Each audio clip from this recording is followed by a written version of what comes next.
When I tell you that tonight I had a meeting with my local Glen Dems, our committee, and I am a representative for my district that I live in. And when I tell you that I meet with other groups too, like I am involved in several groups that are doing things right now. And several of the ideas I have obviously always goes over great.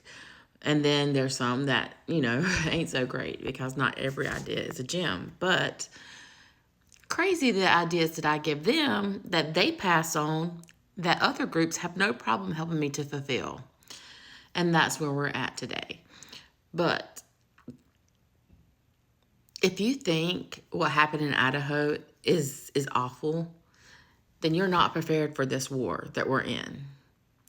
Or I don't know, I don't want to say war, but it's a fight because they're attacking women's rights. They've been attacking women's rights. And now they're trying to take our vote.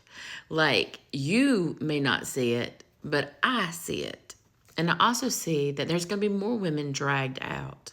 And you obviously haven't been watching when women have been beaten on the Georgia House doors and they wouldn't let her in. A representative, like an elected official, like in the state, like that's her job. And you haven't been paying attention what happened with the Black Lives Matter and the Antifa. We are anti-fascist right now. We're all Antifa if we are against this regime.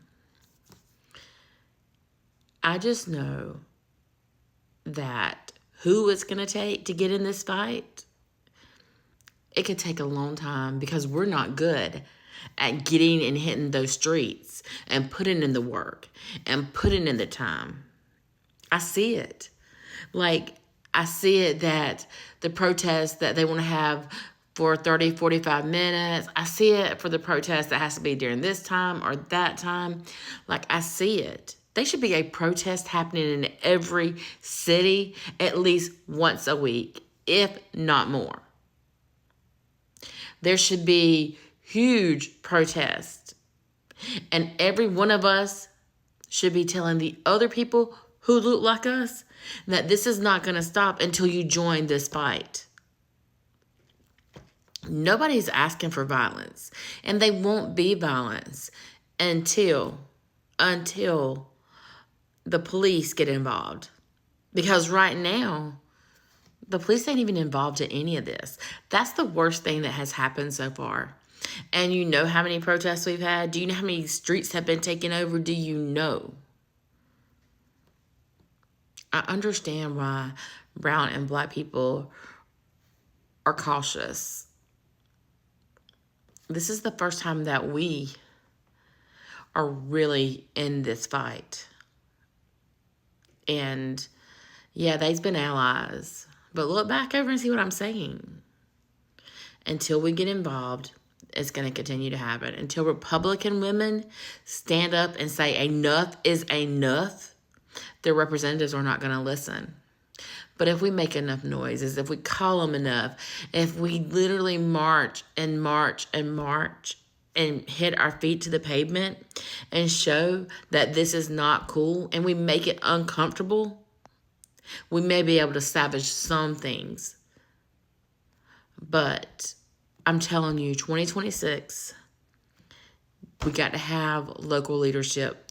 And it's locally is nonpartisan or in Georgia. So it doesn't matter Republican or Democrat, just people with the right ideas and a future forward that affects and takes care of everyone. Then we have state elections, governors, lieutenant governors. So what you're inactive that you are doing right now can cost us in 2026. I'm tired of complaining and I'm tired of, I'm sorry, I'm dark left. Like, I'm not like gonna go and hurt someone, but I am done with the explaining. This is what's going on. This is what's gonna happen. And this is what we can do. Period.